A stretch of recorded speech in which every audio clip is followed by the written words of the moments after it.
Some stories don't begin with screaming or the spotlight. They begin in silence. A quiet evening, an upscale restaurant, a server holding a small notepad, and then a sentence is spoken. Not loud, not demanding, not pleading, but it makes the whole room hold its breath. In a world where the wealthy often believe money is the only voice that counts sometimes, it's the one person who stands still, unbowed, who sends out a shockwave no one saw coming. And if you were at Barclay and Pine that night, you'd understand. Cleveland, a Thursday evening in late fall. No rain, no wind, just cold enough to make someone pull their scarf a little tighter as they stepped through the glass doors of Barclay and Pine, a vintage-style restaurant tucked quietly along Euclid Avenue inside. Golden light poured over crisp white tablecloths. Silverware gleamed. Wine glasses twirled slowly in the hands of guests dressed in dark suits.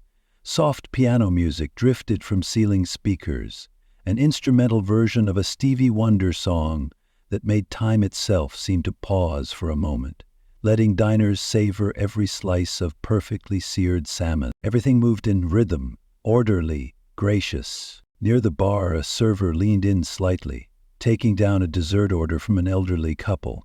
Her name was Amani Daniels, 26, tall and lean, with warm bronze skin and brown eyes that always held a strange kind of calm. Her name rested neatly on a small metal badge pinned above the starched black apron on her white shirt.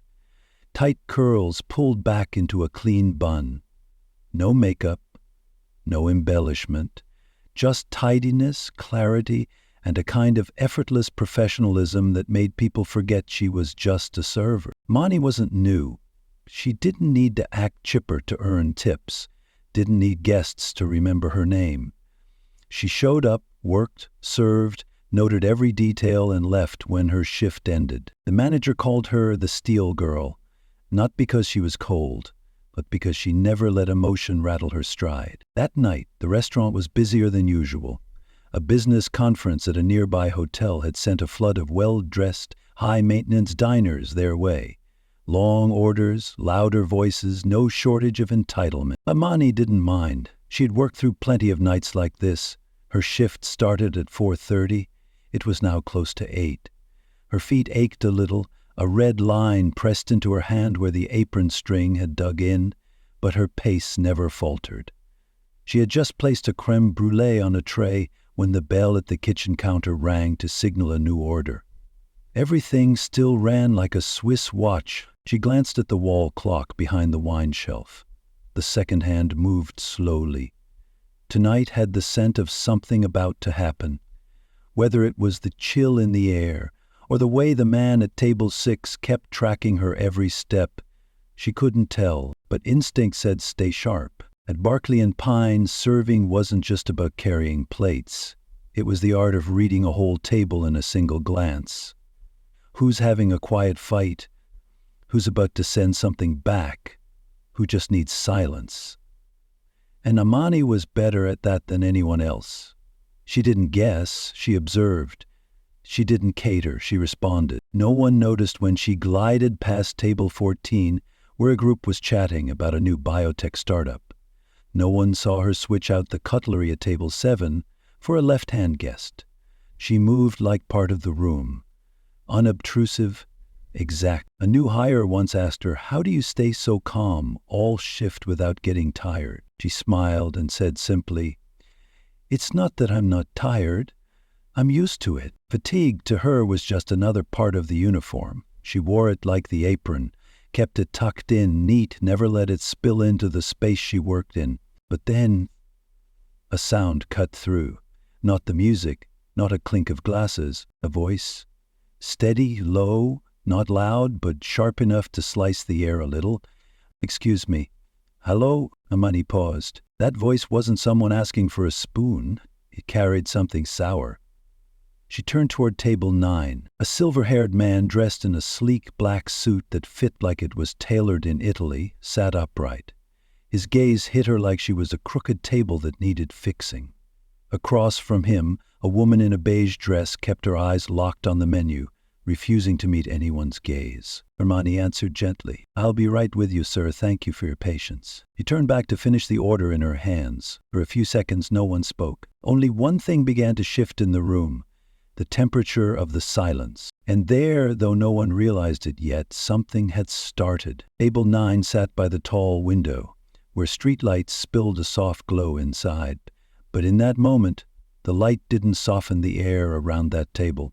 It only sharpened the cold expression of the man sitting ramrod straight, his finger tapping slowly against the rim of his glass. Roman Fletcher. His name wasn't on the original reservation list, but when he walked in, no one asked. The host saw the black card slip out of his wallet and knew right away. A tech billionaire, once on the cover of Forbes, donated millions to public charity galas, tanked 3 companies with a single tweet. Roman wasn't the kind of man you could overlook in a room. Even when he said nothing, you felt the gravity of his presence.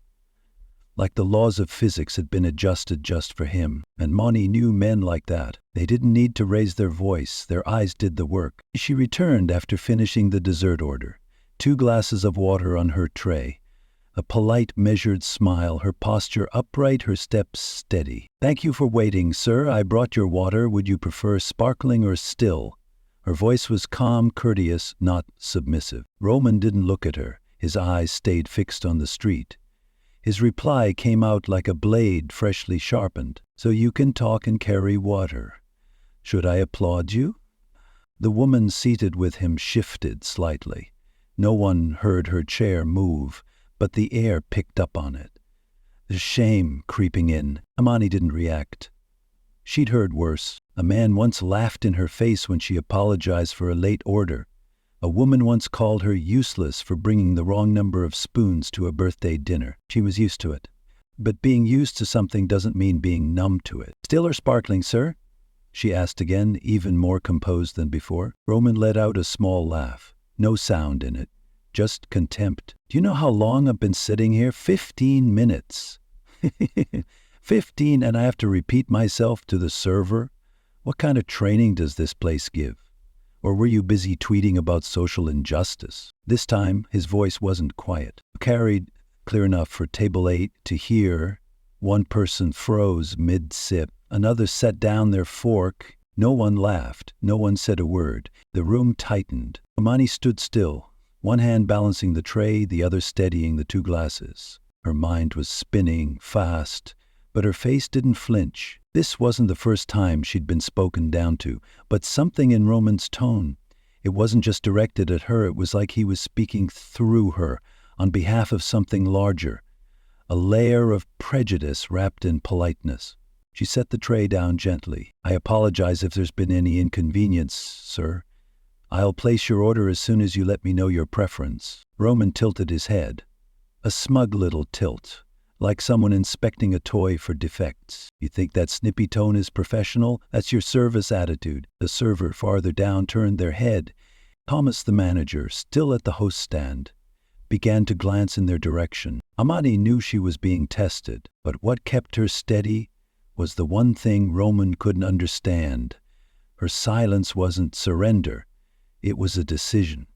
Her grandmother used to tell her, "You don't win with noise. You win when you don't let them pull you down to where they are." She inhaled through her nose, just slightly, then replied, voice even, "I just want to get your order right, sir. Nothing more, nothing less." Roman scoffed. He laughed. A mocking laugh, like this entire conversation was a dull amusement. "You talk like you're somebody important. You wait tables, sweetheart. Don't get confused about your role." The word sweetheart landed like a drop of acid. Small. Enough to burn. In that moment, Hermione didn't feel angry. She felt tired. Tired of all the years she had to smile at men who treated money like a license to insult. Tired of swallowing words. Tired of walking into every shift, knowing the line between service and humiliation was as thin as breath. But she stayed. She didn't bow. She didn't step back. She stood tall, eyes level, and it was the act of doing nothing, that made the room take notice. No one dared interrupt. No one spoke up, but everyone knew this wasn't over. Roman's final question, "You think you're clever, don't you?"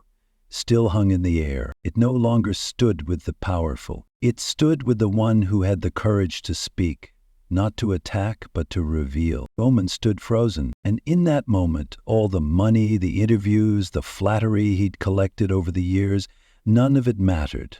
Not here. Not in this restaurant. Here he was just a man who had been seen through. He stood there bathed in the restaurant's warm light. But his face grew colder by the second. Not from the weather, but from the dawning realization that his usual power held no sway in this room anymore. Thomas remained by Amani's side, unmoving. He didn't need to say anything. His presence alone drew a line between respect and what would no longer be tolerated. The room was still silent, but it was no longer a silence of hesitation. It was a silence of decision, and the decision had been made. Roman suddenly laughed, short, strained, like the sound of a throat closing up. "Ah, so that's how it is, all of you. Everyone in this room thinks they're so noble now, huh?" No one answered. His eyes darted around, looking for an ally. A glance, a nod. There were none. Everyone looked at him like a man who no longer belonged. A guest out of time. He pointed at Emmanuel. "She didn't do anything, just said one pretty little line like it was from a play, and now you're all treating her like some kind of hero?" His face twitched. His voice cracked, looking at the picture. "I'm not the problem here. The problem is this damn society, this fake morality. You're all clapping in your heads, but deep down you agree with me.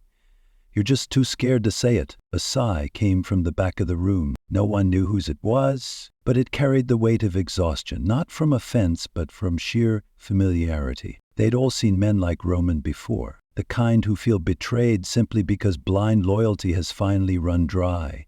Eliza, the woman who'd come with him, quietly lowered her head, picked up her purse, but said nothing. It was a small gesture, but it rang like a bell. Even the one who came with him had stepped away. Roman turned to her. "Realism. Eliza, let's go." She didn't respond. He said, "Let's go." This time she lifted her head. Her voice was soft but steady. "I'll call a car. You can go ahead." Roman froze. Just a beat. Then turned away. His steps were quick but strained, like a king who'd lost his crown but refused to admit it. The glass door swung open. Cold air swept in for a second, then shut behind him. In that moment, no one felt triumphant. No one smiled. No one said, "Serves him right." They just exhaled. Softly, like pressure had finally left the room. Thomas turned to Amani and asked quietly, "You okay?" She nodded. "I'm okay." It was a simple answer. But what she felt inside wasn't relief, wasn't victory. It was release, as if some invisible weight she'd carried forever had finally been set down. A burden no one had seen but had always been there. Thomas gave her a small nod and stepped away, not to return to work, but to give her back her space. Only now, that space felt different.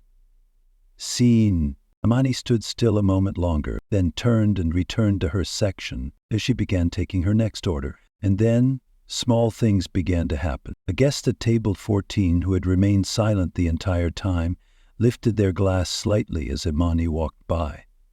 No words, no nod, just a simple gesture. But it landed like a quiet acknowledgement. I saw that. And I know that was hard.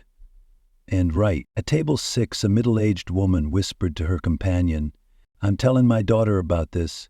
She's working part-time in food service, too."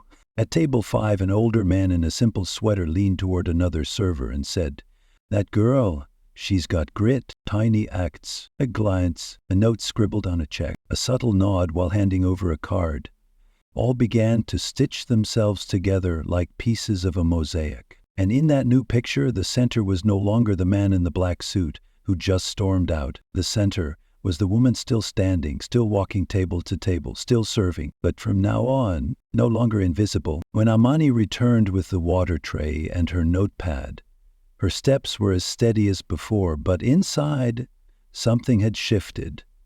Not relief, but it was the heavy weight of having done what needed to be done, knowing full well it wasn't easy. Her hand trembled slightly as she held the pen, so she masked it by adjusting the tablecloth. She'd grown used to holding herself together under other people's eyes, but the way they looked at her tonight wasn't the same. It was no longer the passing glance of someone speaking to part of the service. It was the look of someone who had just recognized her actual presence as a person, as someone. For a flicker of a moment, she thought of her grandmother, the oldest woman in the neighborhood where she'd grown up, the one who taught her how to speak to someone trying to insult you and still keep your dignity. You don't have to shout to be heard, her grandmother once said. You just have to stand tall and look at them like you know exactly who they are, and more importantly, like you know exactly who you are. At the time, Imani had been too young to fully grasp it, but tonight it rang through her chest like a steady, quiet drum. A young woman seated near the window, wearing a hoodie, seemingly out on a date, watched Imani pass and gave a small nod, eyes shining with a silent kind of respect that didn't need words. She turned to her companion and whispered something, her lips barely moving. That's power. An older man at a nearby table, white beard, gray suit, eyes tired but clear, watched her for a long moment. When Imani met his gaze, he simply placed a hand over his chest. He didn't speak, needing to move further, just a quiet gesture, old-fashioned, from a generation that had seen loss and still believed in composure. The room had returned to the rhythm of dining, but it wasn't quite the same. Something had shifted. Not the chairs, not the lighting, but the way people looked at one another, as if they'd all just been reminded. Respect shouldn't be automatic.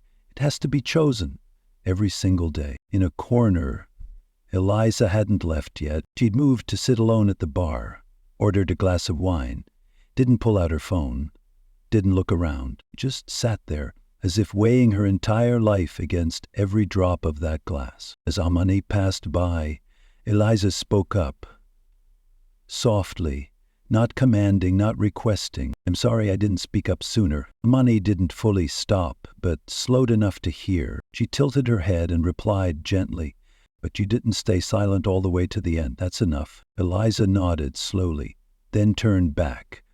No more words were needed. At the front, Thomas had returned to the host stand, but for a few long beats he just stood there, watching Imani, not supervising, but seeing, as if for the first time he wasn't just seeing a server doing her job, but a woman carrying something deeper than any menu he'd ever approved.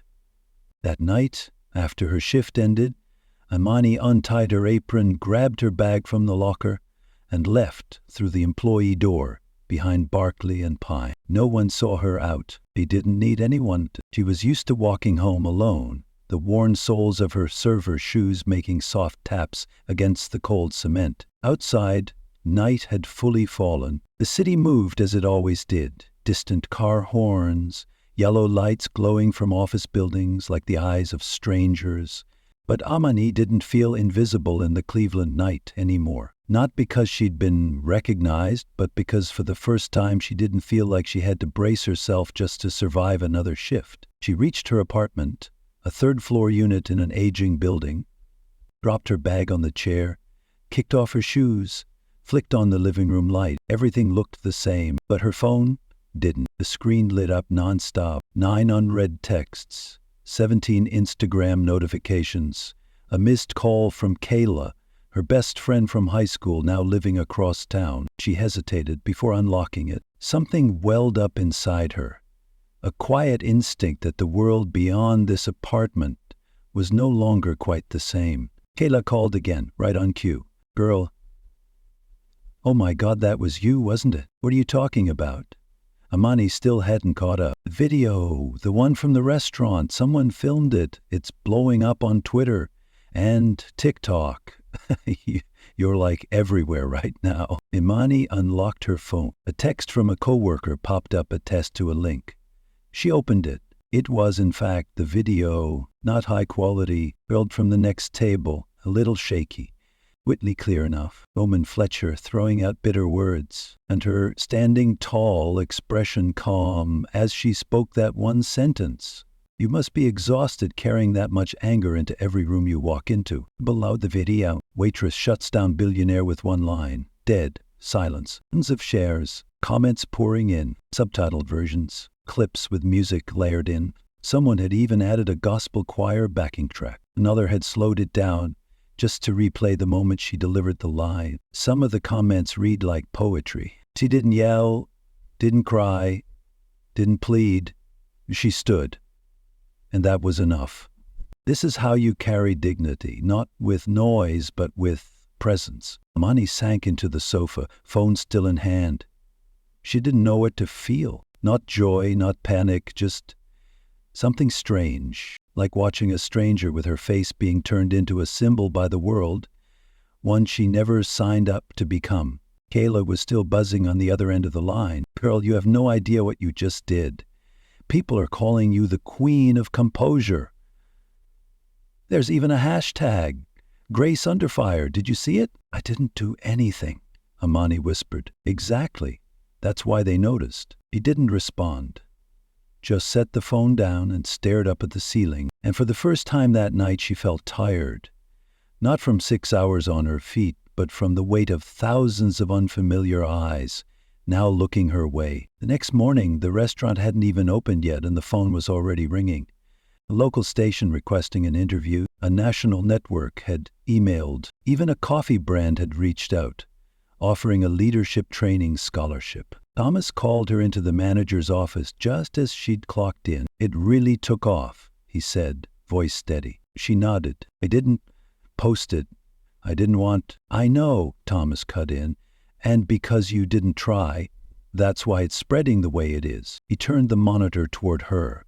A coworker had started a GoFundMe for her, to help Amani train for management or open her own place. The number was climbing by the minute. She exhaled softly, feeling like she was standing in the middle of a storm she hadn't called forth. All through the lunch rush, customers ordered their meals. But everyone glanced at her. Some thanked her. Others left notes on their receipts. For the grace you held, my daughter needed to hear what you said. A middle-aged woman, silver hair tucked under a neat blazer, hesitated before speaking as Amani dropped off the bill. I taught for 32 years. I always told my students, speak the truth, but never let it steal your peace.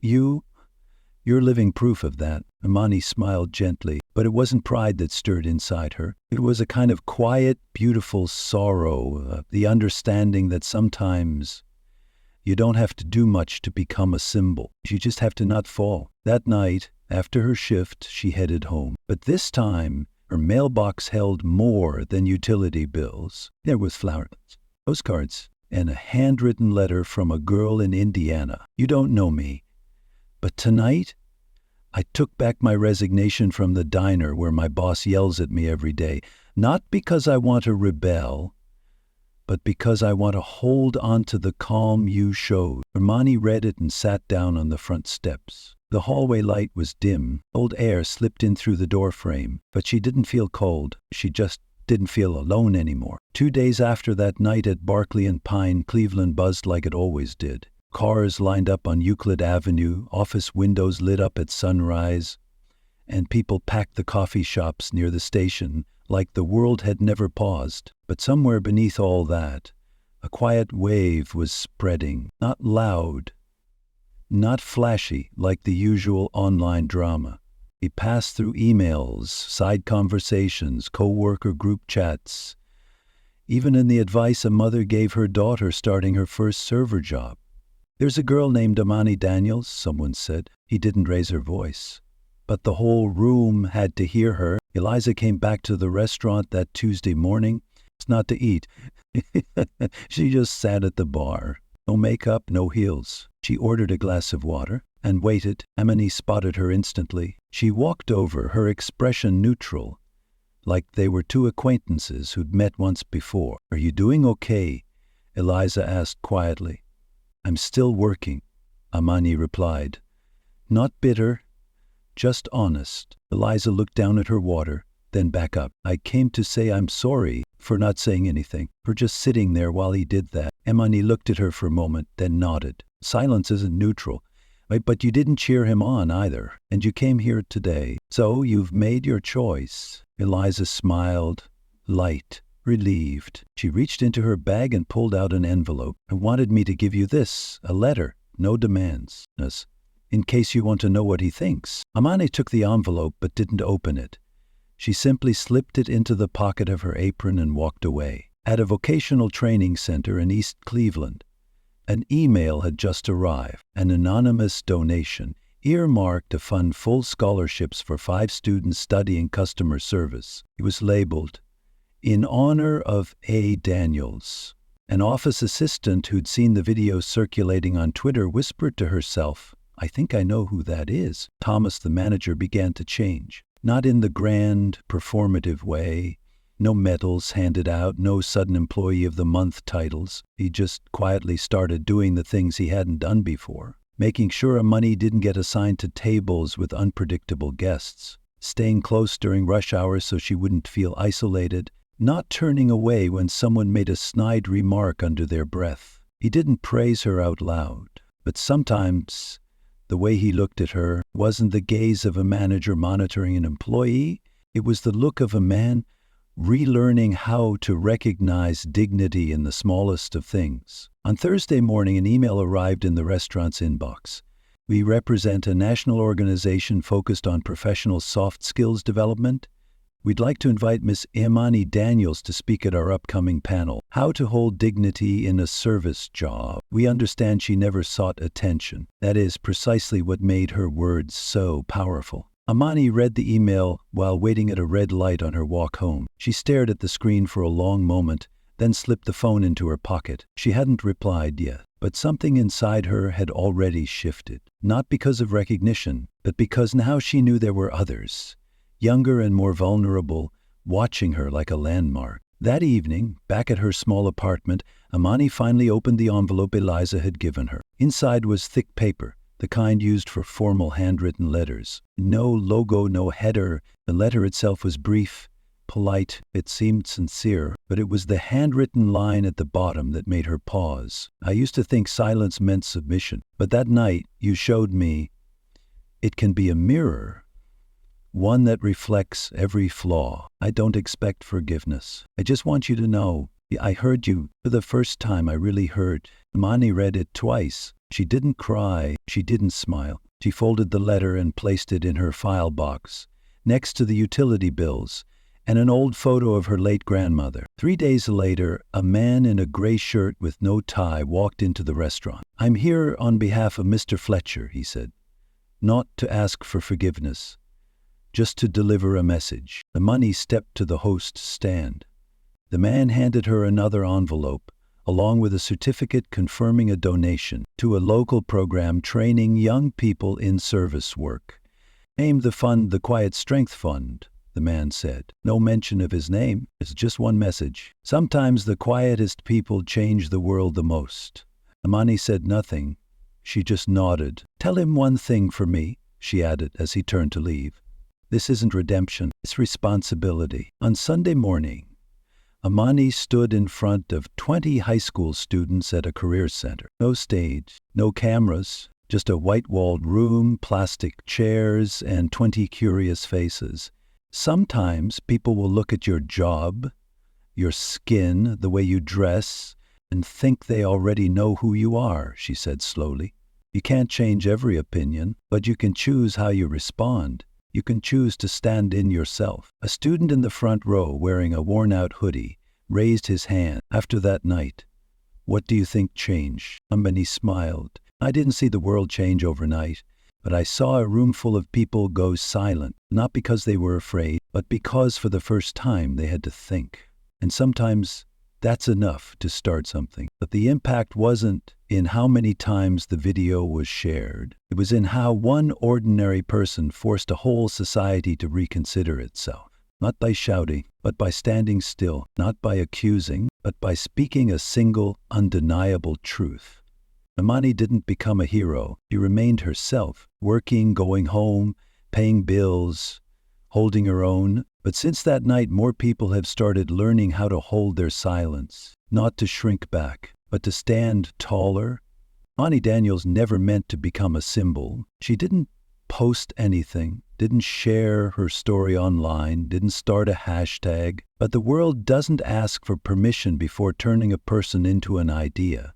All it takes is the right moment, one person who doesn't bow, and a crowd ready to raise a flag from silence. After that night at Barclay and Pine, the video spread like wildfire in a dry forest. His angle was tilted, the lighting dim, but every look, every word, every trace of contempt was visible, and so was Amani, standing there, unshaken, unmoved. Headlines piled up. Waitress silences, billionaire with a single line. You don't have to scream to be heard. The dignity is knowing when to be still. Her phone buzzed all night. She didn't have a TikTok, no Instagram either. But that didn't stop the world from finding her. Kayla was the first to call. You're going viral. Thousands of people are calling you a legend. She didn't feel like a legend. She went to work the next morning, wore her apron, swapped out the juice pitchers behind the bar just like always. She felt like a black woman who had simply tried to hold on to her dignity while a wealthy man tried to tear it down. And someone happened to catch that moment on camera. But lucky for whom? A major news network offered an exclusive interview. A fashion brand wanted to launch a clothing line featuring her quote. A PR firm pitched her as the face of their Respect Isn't Optional campaign. Charities, advocacy groups, even a local politician all wanted her to speak up. Thomas called her into the office. He didn't look at her like a staff member, but like a human being standing at an unwanted crossroads. I know you didn't ask for this, Amani, but it's here. If you want to lean into it, I'll support you. And if you don't, I'll still be here. She nodded. I said one sentence, and now they're calling me a symbol? Because you didn't say it to be heard, he replied. You said it to keep from losing yourself. In the days that followed, Imani became a stranger in her own skin, her own job. Some people came to the restaurant just to see her. Some tried to sneak photos. Some left flowers. Some slid letters beneath plates. One middle-aged woman sent an envelope with scrawled handwriting, "Thank you for choosing silence over keeping the peace." She still smiled, still greeted tables, but inside it started to feel cramped, as if people were more in love with the version of her they'd imagined than the person she actually was. And if tomorrow she said the wrong thing or took a wrong step, would they still care? One Wednesday night, she sat in Kayla's apartment, eating instant noodles while watching yet another remix of the video online. Someone had added background music. Someone else had layered in a voiceover. Someone had turned her glance into a symbol. "I'm scared," she said quietly. "Scared of what?" "They're falling in love with a version of me I can't control." "But you made people think," Caleb said. "You don't have to carry that role forever." That's what I'm most afraid of. But they won't let me walk away. The next day, she turned down a request to appear on national television. Instead, she agreed to speak to a group of high school students in a small classroom. No reporters, no cameras, just kids trying to figure out how to be adults. "Do you think you're strong?" one boy asked. "I'm not stronger than anyone else," she said. "I just got too tired of swallowing my pride." "And that sentence?" another chimed in. "Did you plan it?" He smiled softly. "No. It came from the deepest place in me, the part that knew if I didn't say it, I would break." A production company later reached out about a documentary. They wanted to call it The Power of Stillness. She said no. A podcast network offered her a show about women in the service industry.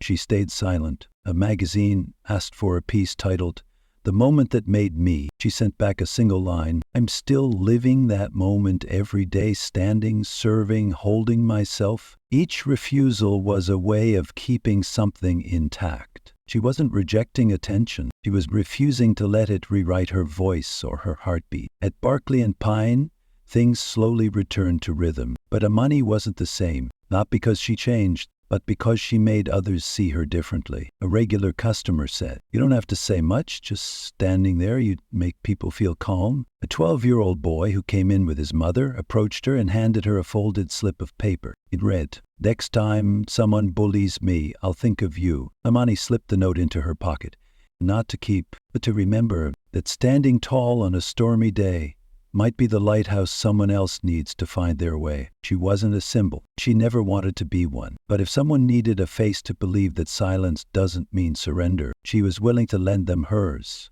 as long as they knew This wasn't some gift she was born with. It was a choice made daily between fighting back with anger or with dignity. And she chose dignity, even if it didn't come with brand deals, even if it never led to a stage, just so that every night when she got home, she could sit down, take off her shoes, sip cold water, and know she was still herself. No less, but enough. 2 weeks after the incident at the restaurant, the hashtags began to fade. The posts slowed down, and the internet shifted its gaze to the newest scandal, the latest hit song, or a strange little clip from some far-off place. But at Barclay and Pine, everything quietly carried on. Knives still sliced cake, glasses still clinked, and Amani still showed up to work on time. Only one thing had changed.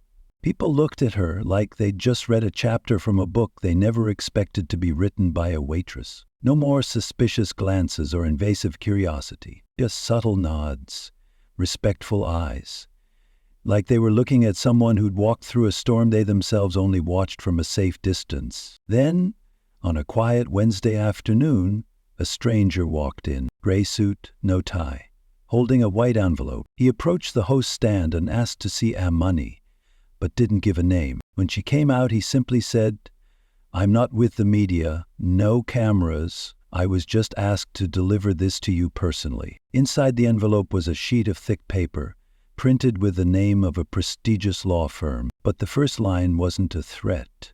It was an apology. Roman Fletcher, the man who had tried to make her feel small in front of everyone, had written, "I don't expect your forgiveness. I only hope that my actions don't stop you from continuing to live with the calm and strength I couldn't understand in that moment." No excuses, no long list of reasons, just one page and one offer. "If you'll allow it, I'd like to contribute quietly and under your name so others might learn to hold on to their dignity the way you did." Mani didn't reply. She simply folded the letter and slipped it into her pocket. That night, after her shift, she walked past the community center on the corner, the one where she'd once done a short talk. She stepped inside and asked if she could speak to the youth group that weekend. The coordinator smiled. "They still talk about you. You're welcome anytime." On Saturday morning, there were no cameras, no recordings, just a small room, a few plastic chairs, a dozen kids, and her,